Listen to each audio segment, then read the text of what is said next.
Fala, nação santista, como vocês estão? O Santos estressou vocês hoje? Hoje não.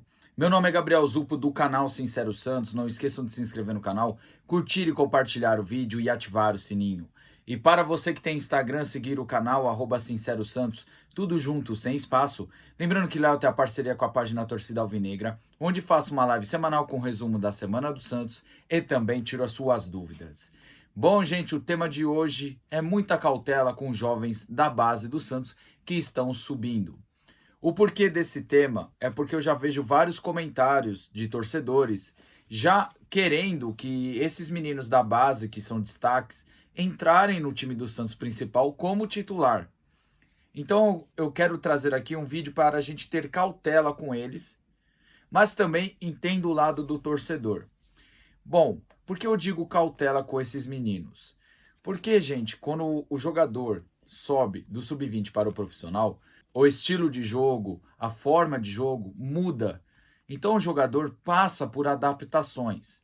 Um exemplo, ano passado, o Juan Seco, Lucas Barbosa, o Patati, que foram destaques na Copa São Paulo, no profissional ainda não corresponderam. O Patati não teve tantas oportunidades como o Juan Seco e o Lucas Barbosa. Então vou focar mais nos dois. Esses dois, na Copa São Paulo, era visto como a solução do Santos no ano. Mas aconteceu muito pelo contrário. Os dois não corresponderam tão bem em campo. O Lucas Barbosa ainda tem mais chances, porque ele ainda ajuda taticamente e é um jogador muito esforçado. E ele sempre é premiado pelo seu esforço participando diretamente dos gols. Então eu sempre falo que o Lucas Barbosa, para mim, é um jogador de elenco, não é um jogador titular. Porque é um jogador que sofre até com a questão da coordenação motora, é um jogador que é limitado tecnicamente, mas é um jogador que quando entra, briga pela bola, briga pelo resultado, faz de tudo para que o Santos saia com resultado positivo. E no final, ele sempre é premiado com o gol ou dando assistência para o gol. Agora, o Juan Seco foi tão bem na Copa São Paulo que o Santos comprou ele do Flamengo de Guarulhos. A torcida até pressionou para comprar ele do Flamengo de Guarulhos. A maioria foi a favor da compra dele. Por quê? Porque o menino foi destaque na Copa São Paulo. Só que quando ele subiu para o profissional, eu até acho que ele teve um início meio conturbado por culpa do treinador, que se eu não me engano era o Fabian Bustos, que escalava ele de ponta e ele nunca foi ponta. Eu várias vezes perdi a linha com o treinador Bustos, porque escalava o jogador de ponta e não de centroavante. Só que, infelizmente, o Juan Seco não correspondeu improvisado na ponta e nem de centroavante. Infelizmente, o Juan Seco não é o mesmo jogador que ele foi na base. Então, por isso que eu falo, tem que ter cautela. Eu tenho outros exemplos de questão de cautela. Bom, um desses exemplos é o Kaique. O Kaique subiu para o profissional e teve que jogar no profissional por causa do transfer ban. Então ele entrou em uma fogueira, naquele time comandado pelo Roland, e depois pelo Diniz, e depois pelo Carille. Ele entrou em uma fogueira, teve que jogar ao lado do Luiz Felipe, tendo um treinador teimoso como era o Diniz. Muitos vão falar, mas o Diniz está bem no Fluminense. Cara, eu quero que se dane o que ele fez no Fluminense ou faz no Fluminense. Eu me preocupo com o que ele fez ou deixou de fazer no Santos. Então o Diniz aqui foi muito teimoso e jogava com a linha alta, com Kaique e Luiz Felipe, dois zagueiros lentos.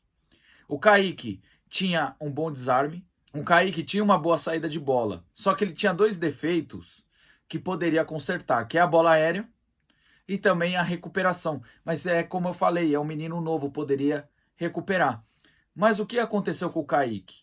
O Santos está passando por uma situação muito conturbada. Então todo mundo pôs aquela esperança que ele iria solucionar a zaga do Santos e não solucionou, porque o companheiro dele também deixou a desejar. Com isso, o Santos perdeu um valor de venda no jogador. Com isso, o Santos deixou de ganhar uma boa grana com o Kaique e acabou tendo que vender o Kaique para o Almeria da Espanha por 7 ou 8 milhões de euros. Então vendeu por um valor um pouco mais baixo para não desvalorizar mais o jogador. Esse exemplo eu acho que é o mais perfeito na questão da cautela. Eu poderia até citar a questão do Neymar. Aí todo mundo pensando, como assim o do Neymar? Quem presenciou o Santos de 2009, muitos torcedores do Santos, eu estou falando sério, muitos, chamaram o Neymar de jogador de Paulistão, jogador bom contra time pequeno, fogo de palha, não vai dar em nada, filé de borboleta. Muita gente achava que o Neymar seria apenas um jogador de elenco, um jogador que só jogaria contra times pequenos.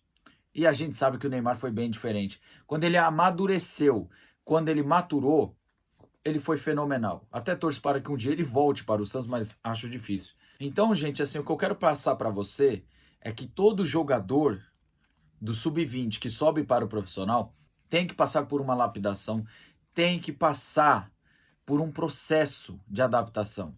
E eu sempre falo aqui e repito o que eu falei lá no passado. Quando o Juan Seco e o Lucas Barbosa estrearam no profissional ano passado, eu falava assim dos dois: gente, eu não vou pegar tão pesado, que é o primeiro ano de profissional. A partir do ano que vem eu vou pegar um pouco mais pesado, porque eles não podem oscilar tanto assim no profissional. O que aconteceu? O primeiro ano deixei passar, porque eu falei, não, é o primeiro ano de profissional, vai tomar porrada mesmo até calejar. Esse ano já tô pegando um pouco mais pesado. Lucas Barbosa é o que eu falei, limitadíssimo tecnicamente. Mas é um jogador muito esforçado e sempre é premiado participando diretamente do gol. Juan Seco, eu já estou começando a defender um empréstimo para outra equipe, para ele ganhar experiência em outro lugar, que não seja o Santos. Ele não faz nem cócegas no Marcos Leonardo. Imagina ser a sombra do Marcos Leonardo. Então, gente, o clube passa por uma situação conturbada, uma situação crítica. O Santos precisa ter cautela com esses meninos. E eu tô pedindo cautela porque a torcida tá pedindo uma lista de jogadores para entrar jogando. E não vai ser assim, eles vão sofrer no início. Com o tempo de maturação, pode ser que virem titulares, pode ser que virem fenômenos, ou pode ser que virem um Neilton da vida, que começou de uma forma fenomenal, a fama subiu a cabeça e virou um jogador mediano para jogador ruim. Então, eu vou dar aqui uma lista de jogadores que a gente precisa ter cautela. A dupla boliviana, Zabala e Miguelito, eu acho que os dois têm que estar no banco de reservas e frequentando sempre os jogos do Santos. Eu digo sempre sendo relacionado. Dependendo da situação do jogo, sempre sendo colocado, tanto o Miguelito como o Zabala, que tem grande potencial. Outro jogador que também tem que estar sempre relacionado é o David Washington. Tá? É um menino que tem um grande potencial, mas não podemos jogar a bomba na mão dele. E os dois últimos que eu queria citar aqui são dois jogadores que eu acho que deveriam ser preparados para fazer sombra para Felipe Jonathan, para Natan e João Paulo, que é a questão do Cadu e do Kevson. Eu sei que não são cracassos de bola. Fizeram até uma copinha legal, só que a gente precisa urgente de laterais que ajudam na marcação e ajudam no apoio. Infelizmente, os nossos laterais da direita não ajudam nem na parte ofensiva nem na defensiva, e os da esquerda sofrem muito na parte defensiva. Na parte ofensiva, tanto o Felipe como o Lucas Pires ainda conseguem ajudar de uma forma razoável. Então, gente, é isso, é ter cautela com eles. Os meninos que eu citei têm potencial? Tem muito potencial, ok?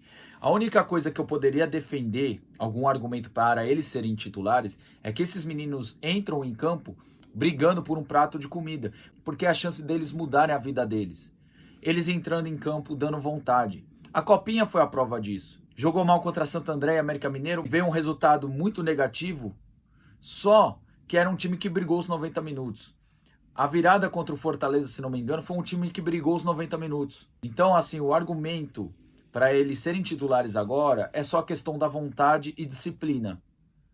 Só que a gente tem que ter cautela para não queimar eles nessa fogueira e nessa situação conturbada que vive o clube. Junta essa situação com um ano político que vai ser muito bagunçado os bastidores do Santos. Então, torcedor, muita cautela. Esses meninos têm potencial? Sim. Um dia serão titulares do Santos? Tomara que sim. Eles parecem que têm potencial para isso. E tomara que quando tiver essa chance, correspondam, tá bom? Bom, gente, o vídeo é esse aí. Tomara que vocês tenham gostado. Tamo junto, até a próxima e sempre Santos.